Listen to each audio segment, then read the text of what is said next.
Good evening, folks. It's Diamond with the Oppenheimer Ranch Project, Magnetic Reversal News, Sacred Geography, Shinrin Yoku, and Yurt Life, bringing you a grand solar minimum update. Monday, October 2nd, 9 p.m. Mountain Time 2023. Another large earthquake at Campi, Flegrei just 5 hours ago, over 4 magnitude. And we're keeping a close eye on the developments here at the super volcano. Keep calm. It's boom time. Severe storms could bring large hail and tornado threat to Oklahoma on Tuesday, so heed the warnings. Tropical storm Philippe is making a beeline north, potentially towards Canada, eastern Canada, by the end of the weekend. Take a look at the spaghetti models. They're all lining up on eastern Canada. And the models are all pushing the storm a little bit to the west, which is bringing it closer and closer to Bermuda. The threat to Bermuda will peak around mid-afternoon Friday. So stay tuned for more updates as the storm's path continues to shift and shimmy. Extreme and dangerous heat leads to cancellation of Twin Cities Marathon. Now, when I saw this headline, I was a little confused because in Minneapolis in October, how hot could it actually be? And the answer was that the high for the day was forecast to be 88 degrees for the high. Now, when 88 degrees is extreme and dangerous, to my knowledge, has been never. What say you? The alarmists have completely lost their minds. Here's the full forecast. Severe thunderstorms and heavy rainfall potential for the plains. Record temperatures for the Great Lakes and the Northeast. Severe thunderstorms and heavy rainfall potential are in the forecast Tuesday across portions of the plains. Meanwhile, record warmth for the Great Lakes and Northeast are expected through Tuesday. For the intermontane west, below normal temperatures, occasional showers. High elevation snow in the Rockies could impact travel through the middle of the week. And this system, this weather pattern is going to make a rapid shift. In fact, earlier in the day over at Twitter, Oppenheimer Ranch Project at Time of the Day, we posted a big pattern shift coming, #weather forecast. The 6 to 10 day temperature outlook is showing a rapid switch of the conditions where there will be below normal conditions for the east and above normal conditions for the west. So the pattern has shifted. Also, the fearmongers continue with the Arctic crisis. Antarctic sea ice is slightly lower than it was in 1986, but according to the press, it is a world-ending crisis caused by the burning of fossil fuels. And if you take a look at the maps, there is no way that you can tell the difference between 1986 and 2023. None whatsoever. Shut up, Al. Get in your hole. GFS models showing heavy snow moving in. Let's just move the models through. Here we see Tuesday, Wednesday, Thursday, heavy snow in what appears to be Wyoming and the high country of Colorado. As we move into the first week of October, into the second week, we could see some heavy snow developing in central and eastern Canada. And the model showing by mid-October, the intermontane west could be receiving more and more of the global warming goodness. The snowpack is so insane in parts of British Columbia and Alberta. We have 1,000% of snowpack showing up here at Kootenai. The snow water equivalent, 1,000% of normal. And the season is just beginning. The smoke map showing most of the fires, hundreds of them this year, are all out in Canada. So that's good news. The majority of the fires are in the south and the southeast in the U.S., where there are now over 300 fires burning from St. Louis south to Houston and east to Charlotte. Take a look at the amount of fires in the U.S. None in the West, very few in the West. And the East is like on fire like a beast. And breaking news, the latest global average tropospheric temperatures released today, the highest temperature ever recorded for a September in the last 4 decades.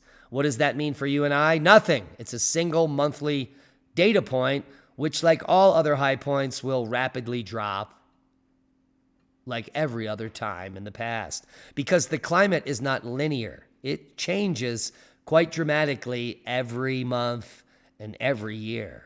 Oh dear. Seismic update, no quakes of note, 5.3 in Tajikistan, and we do have a smattering of quakes out here near Japan. So quite a bit of activity on the Ring of Fire near Japan.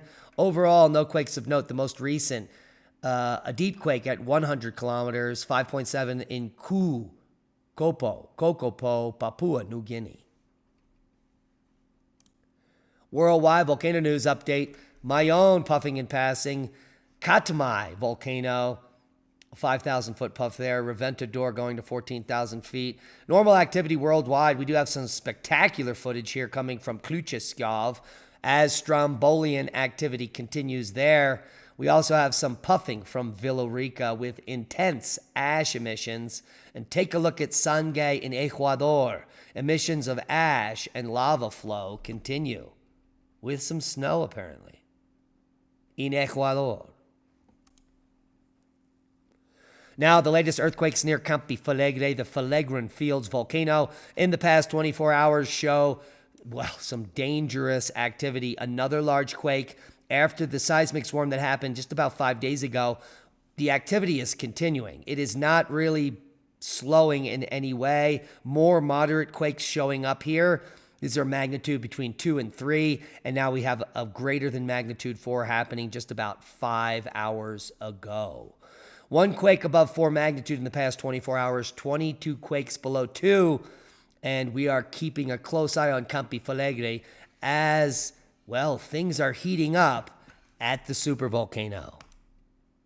Space weather news, the sun has gone dead after a moderate M flare, M2.5, earlier today from active region 3452. We'll take a quick look at 3452 for you right here in the bottom of the screen. The sunspots are all small. Most of them are lining up here equatorially, which will signal the end of the solar cycle. 3-day geomagnetic forecast is all calm, and we are just about KP2 as the solar flux X-rays are in the B range now, which is not indicative of solar max. NASA publishes never-before-seen photos of the Ravioli Moon orbiting Saturn. Holy macaroni. Now, the Ravioli Moon is not unique in our solar system or perhaps in the universe. This is potentially due to a very unique form of plasma etching or electrical scarring. And that would be due to forces on the equatorial region scarring the hemispheres above and below and leaving an equatorial ridge, like we see here on Iapetus, a very prominent mountain range, which we call an equatorial ridge, rendering it similar to the Death Star. Now, more than 23,000 petroglyphs cover this Hawaiian landscape. Sacred Puloa, home to the largest field of petroglyphs in the state of Hawaii. On the island of Hawaii is the largest petroglyph field in the state, called Puloa. It contains more than 23,000 petroglyphs and is accessible by a trail inside Hawaii's Volcano National Park. So if you're interested in petroglyphs, go get them in Puloa. Now, the majority of the petroglyphs are these round holes, which we also see at other ceremonial sites in the desert Southwest, which were probably made due to pecking and chanting at the area where the rock art is. So, very interesting article here on the 23,000 petroglyphs in Hawaii. Now, interesting, the discovery of jumbos may herald a new astronomical category. Jupiter mass binary objects floating freely in the Orion Nebula appear to defy usual definition of planets. What does that mean? Well, dozens of planet-sized objects have been discovered in the Orion Nebula via observations that could herald the existence of a new astronomical category. The free-floating entities, which have been named Jupiter Mass Binary Objects, or JUMBOs, appear in spectacular images taken by the James Webb Space Telescope. The objects are too small to be stars, but also defy the conventional definition of a planet because they are not in the orbit around a parent star. Now, what does this mean for you and I? It means that we don't know anything about our local environment, our cosmos, our solar system, or anything in the universe. We barely have an initial concept on what any of it means. And the current models are absolute garbage. What's not absolute garbage is a Twitter space that is happening soon, like a boom. Twitter is now X, and this X space will be Wednesday at 6 p.m. Pacific Standard, 7 p.m. Mountain, 9 p.m. Eastern. The title of the X space is No Climate Crisis. The hosts are Diamond, the Dave Oppenheimer Ranch Project's none other than myself, and the Truth Shepherd, the Shepherd of Truth, on Twitter. Join us for a truthful discussion about climate change, the modern grand solar minimum, and more. And we will have a Q&A. You can ask a question. But please, if you are not on Twitter, open an account and join us for our first X Space, which is open to the general public Wednesday, October 4th, 6 p.m. Pacific, 7 p.m. Mountain. It will certainly be a boom. Another boom is an inconsistent truth. We just put up the full documentary on Rumble. Al Gore was wrong on everything, and we may be showing this at the Crestone Energy Fair if allowed. And that's a boom to knowledge. Please share this video as we are shadow banned because the powers that be don't want this information to get out to the public. Become a Patreon, support the work we do. We love you. Be safe. And that is a boom.